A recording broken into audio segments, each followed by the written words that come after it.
This episode of Explaining the Left is on radical environmentalists. Now this one is really interesting, as it is a social movement that has quite obviously had its apogee very recently, and as far as we can tell, hindsight is a beautiful thing. Environmentalism refers to the ideology that seeks to protect the environment against human or natural causes that could cause a decrease in biodiversity or natural beauty. Their cause is actually quite a noble one, and I believe that the vast majority of people on this planet align with and support its core principles.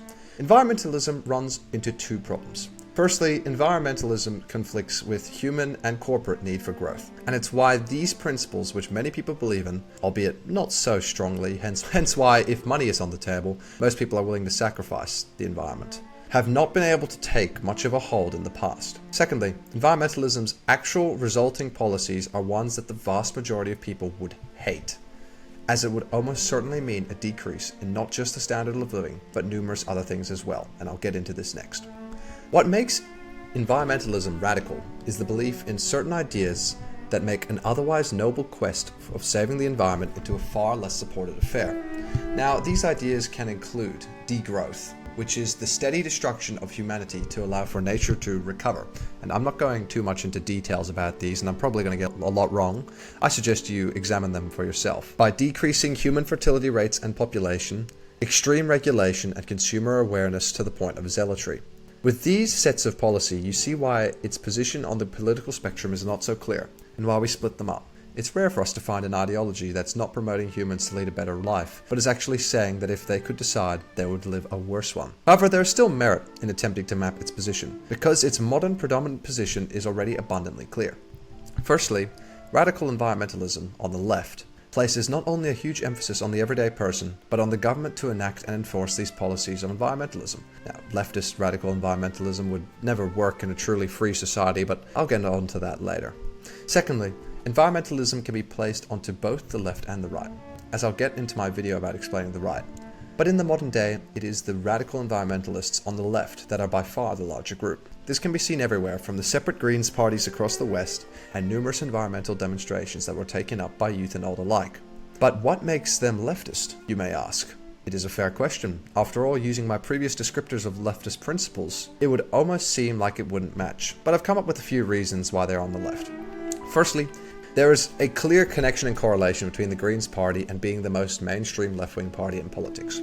Now, I'll use the example from Australia, but I'm sure it's been echoed across many different countries, which is the issue of Israel-Palestine hostilities as of late. It is well understood that, although not unanimous, the side of Palestine is far more the popular position on the left, for reasons that are far more complex than I could explain in a few paragraphs. The Greens party, mind you, which is supposedly to be strictly about protecting the environment, with an almost non-political agenda by its founder, Bob Brown, revealed its true colours by being perhaps the most vocal supporter of Palestinian liberation in Australian politics, which, like, excluding stuff like the Australia's Voice party, and their support of Palestine is pretty much obvious. Furthermore, for years it seems that the Greens have been a centre for people who are left of the Social Democrats to voice their opinions without seeming overly communist. I argue that the Greens, that its creation was intended to be apolitical, but for reasons that I don't completely know, although I suspect it's got something to do with counterculture, began being infiltrated by people on the left to push leftist ideology at the same time the Greens movement was picking up massive significance and gaining great power and sway over the West. Radical environmentalists are interesting for the reason that their significance peaked slowly and then ended very abruptly. It is unlucky for the Greens that their time of authority was so short, as it was really down to two things the environmentalists couldn't control.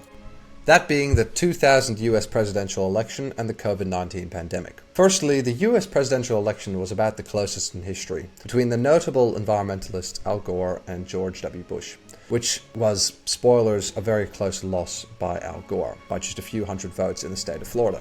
That made it so that institutional environmentalism in the US had an 8-year lag behind its European and Australian counterparts, meaning that in the US, environmentalism had less time to take hold before it was pushed from the spotlight. The second unlucky factor for environmentalism was the COVID-19 pandemic, which, now that I think about it, was just about the right size to weaken such a large ideology.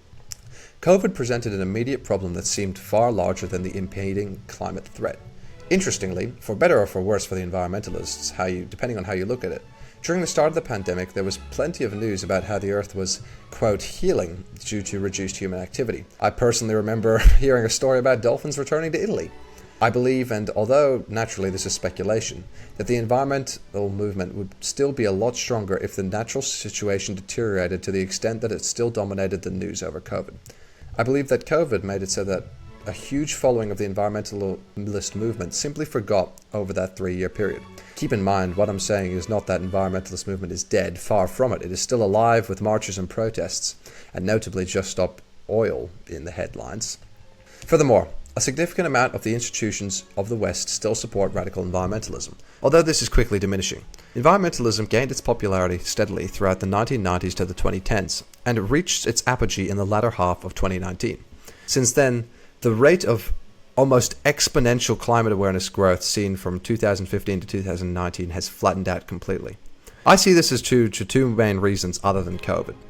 Firstly, and this is something impacting the whole left, not just radical environmentalists, is the rise of the right, which has been notable and in itself almost exponential since 2021, which meant that environmentalists had to essentially compete with the right for young people, which were by far its primary demographic.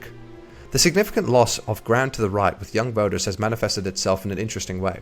A huge amount of radical environmentalists are millennials, and particularly women, as most of the young men have been swayed towards the right. Secondly, we are no longer in the 2010s consensus. Almost every Western nation has taken a significant standard of living and life satisfaction hit. As time gets tougher, people can seldom afford to follow an ideology that asks them to give up more. They cannot afford to worry about a climate crisis slowly happening over the next 50 years when they are struggling to afford rent and food.